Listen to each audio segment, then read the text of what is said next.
But you see how much kidnappers are taking from victims. My thing is, government should all the stakeholders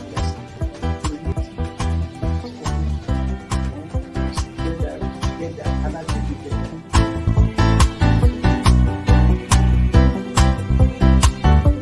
The 3% for the oil producing community is too low. So the support that is needed, and once you get the support, your airline people will blossom. This is Nigeria.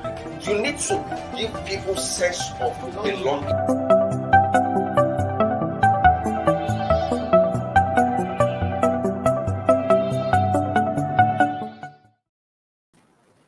Morning. It's the last edition of Inside Nigeria for the week this Friday, October 22, 2021. My name is Bode Badiba, and of course, as usual, I am with my regular co-anchor, Winifred Obelo. Good morning, viewers, and welcome to the last edition of Inside Nigeria For the this week. week. Yes.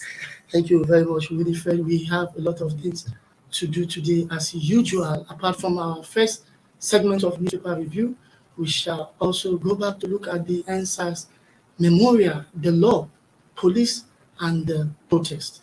Later in the program, we'll be joined by guests from Lagos and here in Abuja to dissect the matter. But before then, we take you through the front pages of some newspapers, Winifred. And of course, as usual, We start with our staple. yes, the exactly, Nigerians on a most Friday influential. newspaper and the first independent Friday newspaper, the Leadership Friday. Yes. On the front page of Leadership this morning, on train, tracks, ground, Abuja, Kaduna Rail operations. Attacks on train, tracks, ground, Abuja, Kaduna Rail operation. Passengers stranded. Iswa, Boko Haram fingered. 2 months after, military kills al-Bamnawi successor. Negligence, ma worry, Taku train operation. And of course, the last rider is saying, we are working on the challenges according to the Nigerian Railway Corporation. Winifred, yesterday, Yes. there was a shocking story about bandits or terrorists attacking the tracks leading to Abuja Kaduna Rail corridor. Yes. But on Wednesday night, but when I saw the story, the report had it that the train malfunctioned to be grounded to a halt. I was surprised yesterday When you saw the pictures, and I saw another story. you saw a It was blown actually, head of a train, yes, the shattered glasses, then the track itself was ripped off. yes. That can only be done by an explosive. Yes. And that was when the story also changed that it was actually an explosion. But then the Nigerian Railway Corporation came back to say, see, that was not attacked by terrorists, it was bandits. And I say, what kind of bandits will be using explosives to attack a train? What would they gain? In fact, bandits will only go in the thick of the night where there is nobody seeing them to spoil whatever they want to spoil and take whatever they want to take away, not waiting to attack the train. And we have a witness on that train, the former senator of the Federal Republic, Sheikh Sani, saying, well, he was there, he saw it, and when the explosion happened, it was followed by sporadic gunshots. So, it was something that was expected. It was something that was waiting to happen since this banditry or terrorism started. You understand? When the Abuja Kaduna road, the highway, became insecure, following kidnaps and attacks on that road, many, even the high-profile Nigerians, took to train services, and now the train is under threat. So what will happen? The last resort will be the air travel. Well, is that affordable by all? No. That's the reality. Eric, not Aero contractor, they're actually flying. No, I don't They believe want to that. I saw it on start Facebook, but I don't want to believe 14,000 that. I don't believe that. It appears to be fake. Somebody just put it together. So, and I'm now wondering that if the last resort, which was the train before, is now being attacked by bandits, so what hope again? What Honestly, remains? it is the air travel, and it's not affordable by all. So that is another challenge. Then Winifred, our reporter yesterday, when he filed the report, also mentioned something shocking, that earlier this week on Tuesday, that the Nigerian Railway Corporation was actually aware that there were threats on the Kaduna-Abuja corridor of the railway, and they failed to act on it. Because on Tuesday, the train on its way to Kaduna crushed 2 masked people to death. What were they doing on the train track? in the night and then marched, Wow. and nothing happened. Honestly, nothing happened. Nothing happened. You know, the bane of Nigeria's development, like I've always said, is just lack of political will To do the right to thing. do the right thing. Because this is just like our correspondent you just mentioned. They knew that there was an attack, impending attack. What they ought to have done was to move to curtail it. At the end of the day, they just So I everybody don't know watched. what is the what place of actually intelligence happened. report. If 2 days Intelligence earlier gathering. or a day earlier something strange happened on that way and you didn't act, then 24 hours later we got the shock of our life. Then And they actually even surprised themselves that it actually happened when they knew they saw it coming. yeah, the signals were there. One Winifred, we need to move away from that story, which is very, very popular on some of the uh, major newspapers today. The story about the attack on the train on Kaduna Abuja rail track. Winifred, let's also look at the back page for the first time of Leadership Friday. That's our editor in chief's Yes, our big boss is writing conversation with Azu every Friday, and for the first time, we are dissecting that today on this program inside Nigeria. And the topic is the title of the piece is very, very interesting. The editor in a time of crisis, and that time is this time, a time like this. What should an editor know? What should an editor do in order to achieve peace and build consensus rather than adding fuel to fire? It's a thought-provoking piece. Exactly, by editor in chief put on today. Azubike Ishekwene, Yes. Senior Vice President and Editor-in-Chief of the Leadership Media Group. Please get a copy of Leadership and read the back page. We need to move away to our sister publication, The National Economy. National economy says Nigeria not maximizing diaspora remittances despite high migrant workers. Nigeria not maximizing diaspora remittances despite high migrant workers. Forest policy COVID-19 slow inflow in 2020 by IMF. Nigeria not maximizing diaspora remittances despite high migrant workers. And of course, from International Monetary Fund, it says forest policy COVID-19 slow inflow in 2020. That is on national economy today, Leadership's sister publication. Yeah, Winifred, I hope very shortly we'll take this discussion further higher by engaging the executive chairman of the Nigerian Diaspora Commission, Honorable Abike Dabiri Eriwa, maybe some days to come, because this is very, very not too good.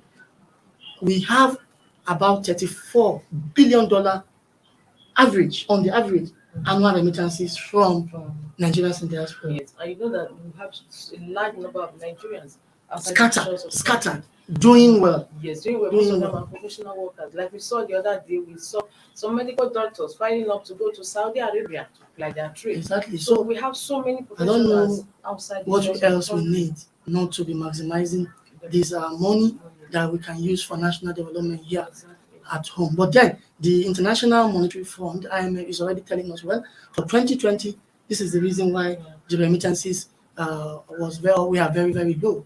The forest policy at that time, COVID-19, actually slowed down inflow. Last year. Yes, in 2020. But we need to know more about this when we engage the executive chairman of the Nigerian Diaspora Commission, Honorable Abike Dabiri. We hope to engage her anytime soon to talk more on this. Yes. Next newspaper on our menu this morning,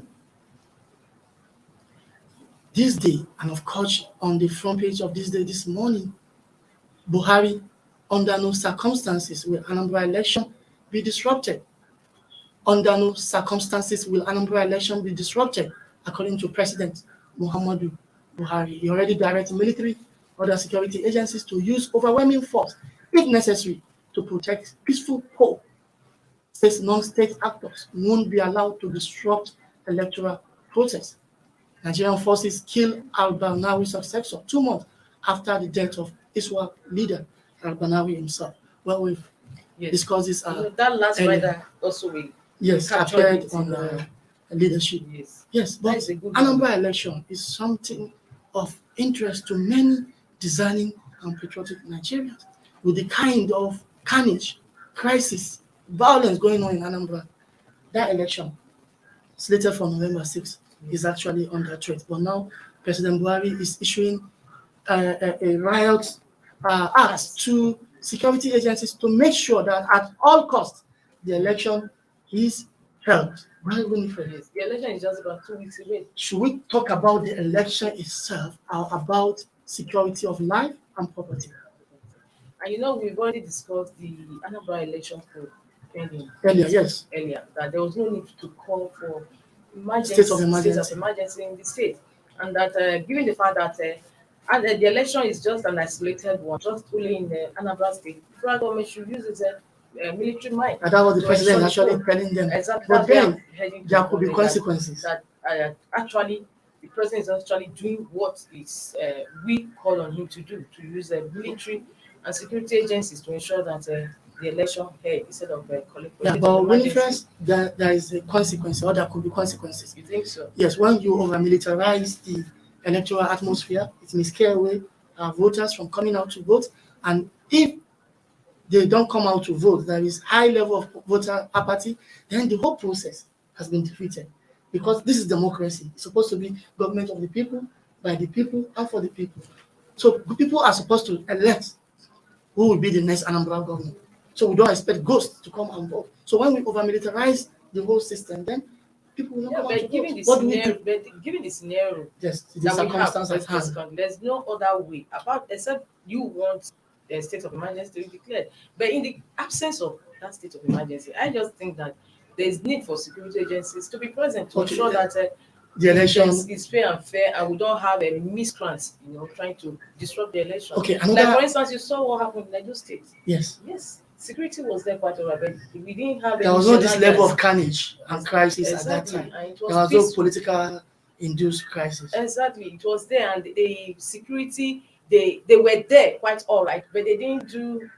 How do I put it? They didn't do outside what they were supposed to do, and the election held, and it was peaceful at the end of the day with the active participation of the security agencies in place. I think that still could play out in another state. The security agencies will be there. People will come out to cast their vote. Anyway, apart from because given the present circumstances of insecurity in the Southeast have always had this voter apathy. I don't think having security there then during this it will worsen the situation. we do any damage. It will worsen the situation. There's always been voter apathy. If you count the voters and the turnout during election itself is always low. All right, Winifred, the last concern of mine, which we need to interrogate again, is the fact that should the president, who is the commander-in-chief of the armed forces, should he just work for Anambra poll, or he should work for sustainable peace in Anambra State?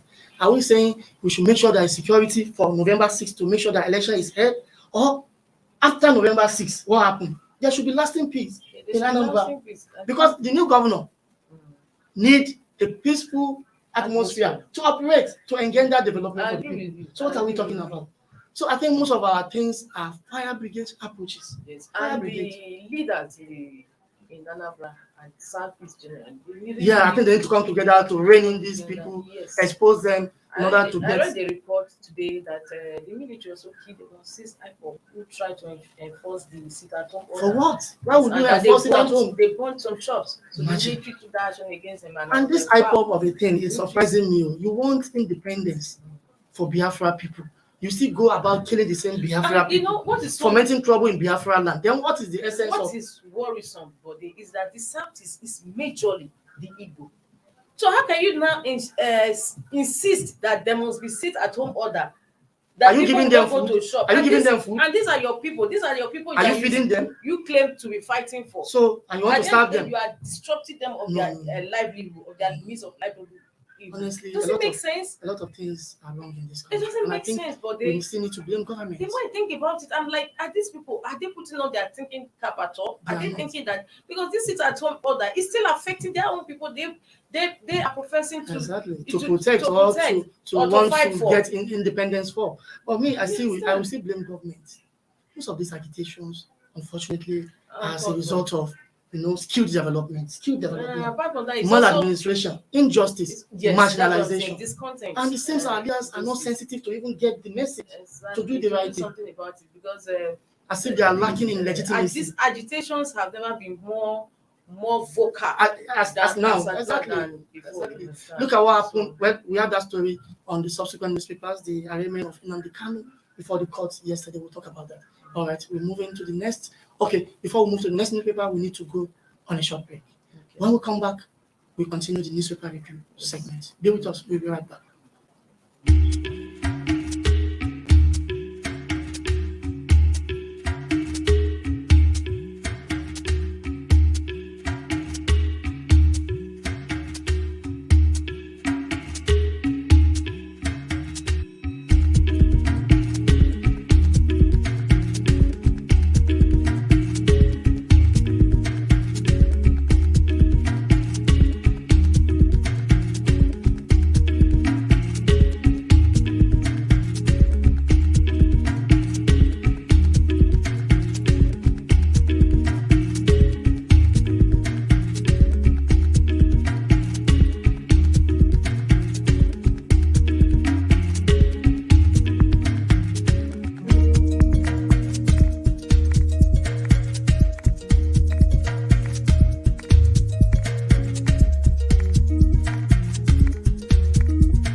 Why will a medical doctor work for 9 months, 16 months, 19 months without getting paid? But you see how much kidnappers are taking from victims. My thing is, government will all the stabilized person.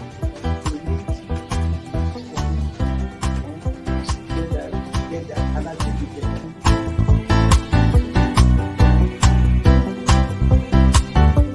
The 3% for the oil producing community is too low. So it is support that is needed. And once you get the support, your airline people will blossom. This is Nigeria. You need to give people sense of belonging.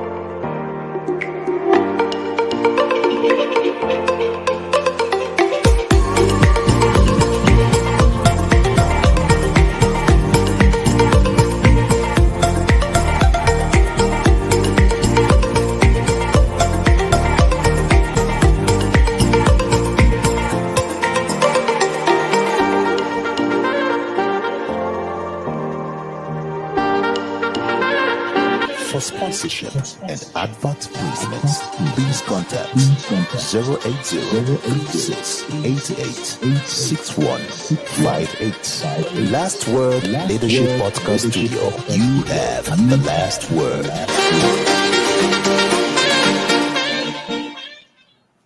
Welcome back. It's still inside Nigeria this Friday morning, October 22, 2021. This is still the Last Word Podcast Studio, and the program is Inside Nigeria, where you have the last word.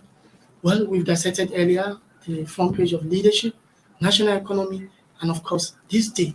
Now we move to the next newspaper on our menu. Winifred, what do we have on the sun? Yes, we have some newspaper for review. On the Sun today says, Nnamdi Kanu, please not guilty, says Nigerian court can try him. The IPOB leader Nnamdi Kanu pleads not guilty, says Nigerian court can try him. Explore dialogue, alternative resolution for Hanese test federal government. Southeast paralyzed, trailer shop set ablaze. Shootings in Aba, Enugu as residents observe IPOB's order. Kanu pleads not guilty, says Nigerian court can try him.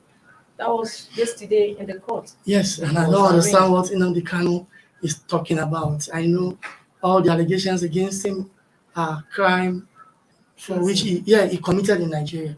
So I don't know what he means when he's saying that Nigerian court cannot try him. But away from that, I think all of us, we need to put our thinking cap on. If you see the pictures from the court, footages from the court yesterday, you will notice that the man has some measure of popularity among a group of Nigerians. There were people yesterday in front of the federal High Court here in Abuja chanting his praises. So I think It is. it's Many a are pointer seeing it that as we a need hero. to, I don't know if this case can be logically concluded, or we need to actually sit down at the round table, negotiate, and settle this matter for once, Yesterday, in order to achieve peace. Ifeanyi In the people court. wanting to go and Okay, see yes. him all this I while. don't know for what. I don't know for what. Yes. As a hero, in fact, they are hero. saying he's a savior. I watched them singing a song yesterday that Nnamdi Kanu is another savior. Nnamdi Kanu is another savior. So a group of Nigerians believe that this man, Nnamdi Kanu, is a savior. So I think let's listen to him. What do you want? What is your problem? Let's see if we can negotiate this thing and achieve peace in the South. Instead of continue with this trial that will continue to make some persons aggrieve in the Southeast and will continue to make them to kill innocent Nigerians. I think it happened before.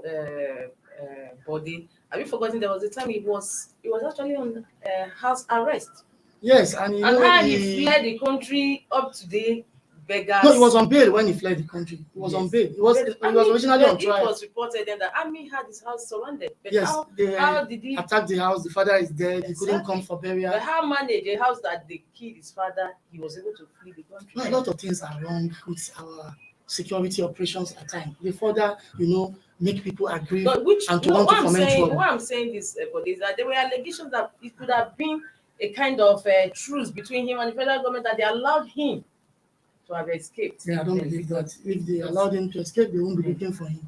Maybe some So thinking person, that matter maybe was some going- he was compromise going to officials. die. Yes, Some matter would die compromise natural death. officials. But unfortunately, we still have agitators that would now see him as a hero, and that is just what is playing out now in the Southeast. That there are so many killings here and there, and that has also started the sit-at-home order by IPOB to residents that they shouldn't go to shop, no banks will open. I mean, it's bizarre, but they, just like what you said, the federal government has to truly maybe go into dialogue, explore dialogue. with Yes, them. because the way I'm saying it, Even telling him it's not going to the solve way I'm situation. saying it, the trial will take only God knows when. It will take a long time. Even And if it will continue to even if bring the crisis trial in the comes to an Southeast. end, it's not going to My be concern is the innocent Nigerians that are dying because of this crisis. It's unnecessary. It's unnecessary. Then, for people to believe that government is actually, out to solve terrorism and, make sure that people fomenting trouble are dealt with, I think the government also needs to come clean as to its modus operandi. Now people see Kanu on trial. They know that they are hunting for Sunday Igboho, but they've not seen government hunting for heads of bandits in the Northwest. Is it justice that we are talking about here, Body? Yes, we are killing them. A lot have been arrested. We don't see them facing trial openly. We saw So the government is getting a lot of things wrong. Masari calling on federal government to declare these bandits It's as as terrorists. terrorists, so that the military can be able to El-Rufai come also out has to joined pound the- them very well. El-Rufai has joined the fray. The presidency calling on silence is the word federal from them. government to declare bandits as terrorists. The National Assembly also did that a month ago, 2 months ago, calling on him to I declare think we are not alone in bandits calling as for dialogue too. terrorists. Ohaneze Indigbo is telling the federal government to explore dialogue an alternative dispute resolution mechanism to solve this problem, because the Southeast is bleeding because of one man, and also the approach of the government in addressing the issue, Winifred. Well, we've come to the end of the newspaper review segments, and we'll be going on a short break. When we come back, Samuel O. Adeyemi will be joining us from Lagos, a media strategist, and barrister Ajike will also be joining us here in Abuja to look at the NSAS Memorial, the place of the law and protest. Shortly, we'll be back.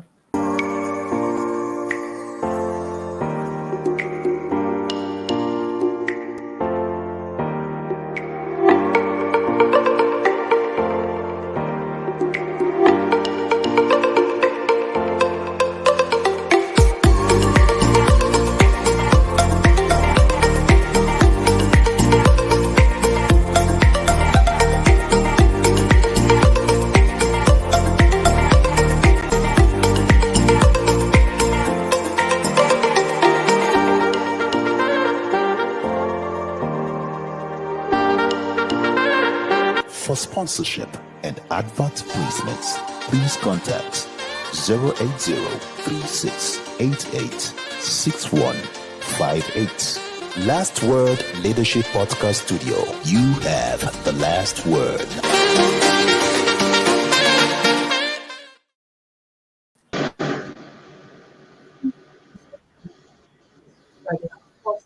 Joining us now is barrister Ode Ajike, Abuja-based legal practitioner, and Samuel O. Adeyemi, a media strategist, joining us from Lagos. Good morning, gentlemen. Good morning. Good morning. Yeah, Good it's nice morning. having you. Good morning, sir. It's nice having you on Inside Nigeria here at the Leadership Podcast Studio. Thank you so much. All right. Yeah, let's start with you, barrister Ode Ajike. Let's know what the Constitution says about protest. What does the Constitution say about the protest? Yes, thank you very much having me on your studio. In Nigeria, we have really mismanaged almost everything. We've mismanaged our diversity, and we have mismanaged our Constitution as well. The Constitution has a procedure for protest. There's a right to protest, and the Constitution enables people to protest in very lawful manners. That is my position on protest. No, barrister, specifically, what does the law say about protest? Do we have a legal provision for protest in the Constitution? Yes. Protest. People have a right to protest. People have a right to association. People have a right to association for lawful purposes. Protest is a lawful purpose. Protest is a lawful purpose. Non-violent protest is a lawful purpose. Lawful assembly. That is guaranteed by the Constitution. People protest all over the world, but only in Nigeria is protest seen as a challenge to leadership. It is only in Nigeria that protest is seen as a challenge to leadership, and that is very unfair to the people of Nigeria. All right, thank you. So my next question is directed to the PR. Hello. All right, Hello, Mr. Sam Adeyemi, are you with us? All right, seems we are having a problem with connecting with Mr. Sam Adeyemi, a media strategist and PR expert based in Lagos. So we have to continue with barrister. Yes. Okay. Yeah, I'm here. Yes. Can you hear us, Mr. Adeyemi? Yes, I can hear you, sir. All right. Okay, Very well. My question is directed to you. Please, as a PR expert, why does the federal government see protest as a way of overthrowing the government? Sadeyemi? Yes, you said, why does federal government see protest as what? That was the last thing I had. Protest. Why does the federal government see protest as what? As a threat? Overthrowing the government. overthrowing the Oh, government. okay. Thank you so much Yes, they for always having me perceive on that your show. protest is against the government, always. Then the government. Yes. Thank you so much for the question. So one of the things about public relation is building relationship. And if I think it's just lack of knowledge on the part of those that are managing information and those that are managing the affairs of government in this country. Because protest is part and parcel of any democratic setting. And in fact, these same people that are in government today are products of protest. They were on the streets. Can you hear me, please? Go ahead. Hello, Go can you ahead, hear we are me? hearing you. Yes, okay. They were on the streets prior to 2015. In fact, some of them were in the trenches during the Nadeco days. They were under by the military junta and now they are in government. So I don't see reason why they should see protests as a way of overthrowing the government. To me, I think it's just lack of knowledge. Like I said, in PR is about relationship management. It's about managing a relationship. All these things that is happening in this country, the right application of relationship management, PR will solve all these issues. All this sit at home today, all these bandits fighting in the northeast, the Boko Haram menace, the issues in the southwest. Dialogue will have solved this thing. But the government just feel that they can use the barrel of the gun to silence people. That won't work. Engagement, talk, dialogue. That's what will solve the issues that we have in Nigeria. All right, thank you so much, Mr. Adeyemi. Let me go to Barrister Ode Ajike. Barrister, are you still with us? Yes, I'm here. Yeah. Now, when the NSAS protest broke out last year, particularly October 2020, since that time, protesters were arrested, and as we speak, they are under detention. And 2 days ago, when the NSAS memorial rallies were staged, some were still arrested and brutalized in Lagos. So what is the implication of this? The courts are watching, the judiciary is watching, but they are unable to rein in the police according to the provisions of the law. So what is the implication of this? Well, first and foremost, I am a lawyer, and I am also a security expert. And there is something that I need us to understand about the behavior of government towards protest. Now, we need to understand the national security priorities of the federal government of Nigeria. When we understand the national security priorities of government, we also understand the behavior of the police and the behavior of the armed forces of Nigeria towards protest. This is very important. The national security priorities of Nigeria is regime protection. It is also, secondly, it is protection of sovereignty and also the protection of the territorial integrity of Nigeria, protection and preservation of our territorial integrity. But first and foremost, it is regime protection. So when people come out to protest, the government will view it as an attempt to overthrow the government. And the security forces that we have will work towards protecting the regime in power. When you look at the Nigerian police, you look at the Nigerian army, you will find out that these institutions were never established to protect the people. These institutions were established to oppress and suppress the people. Go and look at the history of the establishment of the Nigerian police and the Nigerian army. They were established to enhance colonial oppression against the people of Nigeria. And that is still the strategic culture of these institutions till tomorrow. So the courts have nothing to do because the courts are tied to the executive. There is no apparent separation of powers here. So the courts will rule to favor the government because every institution of state in Nigeria works towards the protection of the regime. You will be surprised that the same IG who is here today fighting to protect.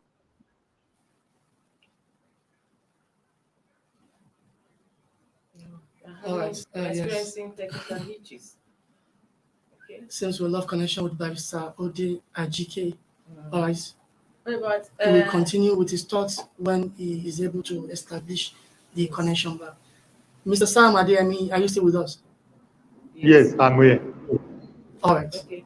So my question is directed at you now. What do you think the youth need at this time, at this point in time, to put the answers memorial behind them? Well, one thing is that yes, there may not be. I totally condemn violent protests, but there must be a peaceful protest, and there is no way that we can put the memorial of NSAS behind us. What happened on the 20th of October will never be forgotten. So it can never be forgotten. We can't put it behind us. What we can do now as young people is to organize for political power. We can't be on the street forever. It's not possible. We have to organize for political power. We have to use our number as young people to take political power. Yes, protest is good, but we must be strategic. We must join political party if that's what you want to do. Join a political party, contest for an elected post, and all those ideas that we share during the protest, everything, go and implement it. We can't like that he used to say, power is not served a la carte. A la carte. We have to fight for it and get it within the ambit of the law, which is the political party. We can't be on the street forever because, just being on the street, shouting and all that, yes, it's good. It will bring in some level of awareness to issues and all that. But where those changes happen, it's in the government house, it's in the political power, it's in the political arena, in the National Assembly, State Assembly, at the local level. That is where power is. The youth need to go there and take over, not just ranting on social media, on Facebook, on Twitter. We must stop that. Yes, we must do that. There is room for all that, but we must, organize for political power, go into the political parties, take over power from the political parties, contest for election, and then when we are there, all those ideas, all those things that we said, all those things that we said on social media, we must implement it in the real life because that is where change can happen, not just on the streets. Thank you. All right. I don't know if we are able to establish a connection back with Barrister Ode Ajike. Barrister, are you back? All right. All right, it's like Barrister Ajike is not back. The network is still having some code over there. Well, let me continue with you, Mr. Sam Adeyemi. Now, you had Barrister Ajike earlier talking about regime protection. And this question is actually meant for him, but because we are having some network challenges. So let me ask you before he comes back to join us. Should regime protection be at the detriment of the law? Okay, Mr. Sam, stay with us and hold on. Barrister Ajike is back. Barrister Ajike, yes. I need you to conclude your thoughts. Yes. Then I have this question for you. Okay. What I was saying is that we need to understand the national security priorities of Nigeria. The national security priorities of Nigeria is first and foremost regime protection. Secondly, protection of the sovereignty. Thirdly, protection and preservation of our territorial integrity. So every Nigerian government takes these three priorities very serious. They take it serious more than kidnapping. They take it serious more than pastoral farmers conflict. They take it serious more than armed robbery. So when you look at the security priorities of Nigeria, you also look at the origin of the Nigeria police and the armed forces of Nigeria. None of these institutions were established to protect the people. None. All these institutions were established to oppress and to suppress the people. Go and look at the history of the Nigeria police. Go and look at the history of the Nigerian army. They were all established to suppress and oppress the people and further the interest of our colonial masters, which is still what they are doing now, furthering the interest of the government. So when people protest, the government has a view of protest as a Procrustean attitude that people must conform to certain specific way of life by supporting every government. If you remove the IG of police today, Or if the president leaves today and the IG remains, the IG will protect the next regime. So that is the challenge we have. If we don't understand this thing, we will not understand why attention is paid to separatist agitation and attention is not paid to banditry. The banditry means nothing to the government. They see it as a failure of the criminal justice system. But for separatist agitation, the government takes it very serious because it is impacting on the sovereignty of Nigeria and also is a form of an attack on the regime. So that is why when people come out to protest, the end tax protest, the government is seeing it as a mechanism to overthrow them. We heard what the president said. He said, when some young men in Lagos try to overthrow my government, Yes. that was the exact words on public television. So we need to understand this. If we understand this, we'll be able to dimension everything. The protest is getting at the government. The government, they don't want the protest. They see it as an attack on the regime. And that is very important. And the only thing they know is the use of force. In all the elements of national power, is use of force that they know. They don't know the political element, they don't know the social element, they don't know the technological element. It is just power being used as force. Now, the Nigerian government misunderstands that power and force are not the same thing. Force is only a mechanism towards how power is deployed, and how you use force determines the legitimacy that power will have. Do you understand? And power is on a rapid decline. Power is on a rapid decline. So no matter what they do, they are going to come back to the table. They can't kill everyone. They will come back to the table. People have a right to protest, and people have a right to be heard. They have a right to be heard. So the use of power is getting out of fashion. The United States, they deployed so much firepower, superior firepower in Afghanistan. Did they win the war? They didn't win the war. They didn't win the war. After 20 years, the same Taliban have taken over Afghanistan. Have they won the war in Iraq? They have not won the war in Iraq, but they are victorious in battle. They are victorious in battle, but they have not won the real war. So that is the problem. And it is time that we begin to understand these things. It's time that we begin to understand that protest is not against the regime. Protest is against the structure of government, the system of government. And the judiciary needs to wake up. When the judiciary wakes up, they will become the last bulwark for the ordinary man. The judiciary is still subservient. They are harassing the judges, intimidating them. And so you see that these judges cannot stand up for the people. Because they will take some of them, they will go to court and they will get an order to detain these people. So you wonder the kind of system we are running. But all this is gradually coming to an end. What we are seeing is a process that will bring all this nonsense to an end. Nigeria is not going to go bust. All this protest, all this agitation will make Nigeria a stronger nation. It will make Nigeria a stronger nation. The state will accumulate more power. All right, it seems we've lost Barrister Ode Ajike's connection again. Now let me come to Mr. Sam Adeyemi. Mr. Sam. Yes. You heard Barrister Ajike very well. Yes, please. Yes. Okay. So you are a young man, I know, like me. Do you share in that thought that Nigerian youth have been protesting ignorantly of what Nigeria's national security priorities are?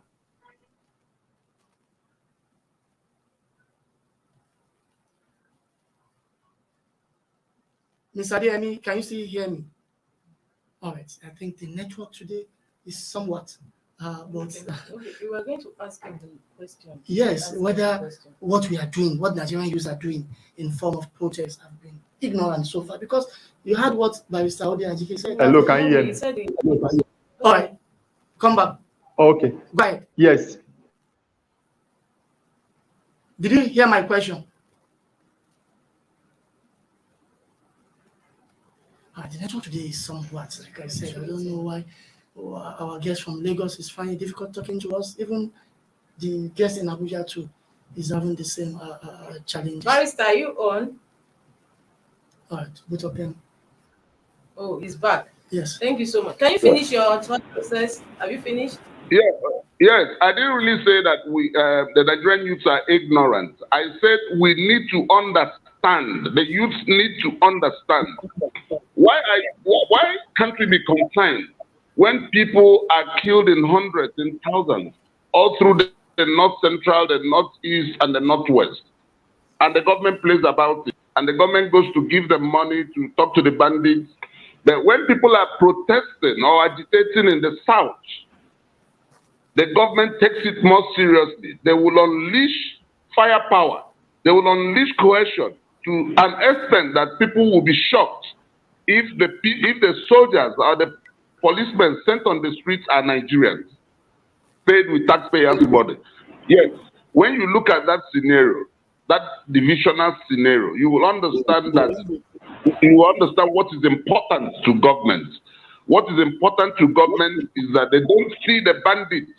They don't see the bandits as constituting an attempt to unseat the government. So they don't see it as a regime challenge. But whatever that is going on in the south, where people are more literate, where people are more active, they see it as confrontation to the regime and confrontation to the survivability of the abstract state called Nigeria. So we must take these views into consideration, because first and foremost, the state of Nigeria, the Federal Republic of Nigeria, must change their national security priorities. They must change their strategic culture and begin, like Adeyemi said, begin to engage the people more meaningfully, to talk to the people, set up preventive infrastructure for peace building, to engage the people and resolve a lot of issues. There is a lot of ethnic animosity all across zones, all across all the political zones in Nigeria. And the government is not interested. They are not interested in resolving these ethnic animosities. And these are the issues that breed conflict.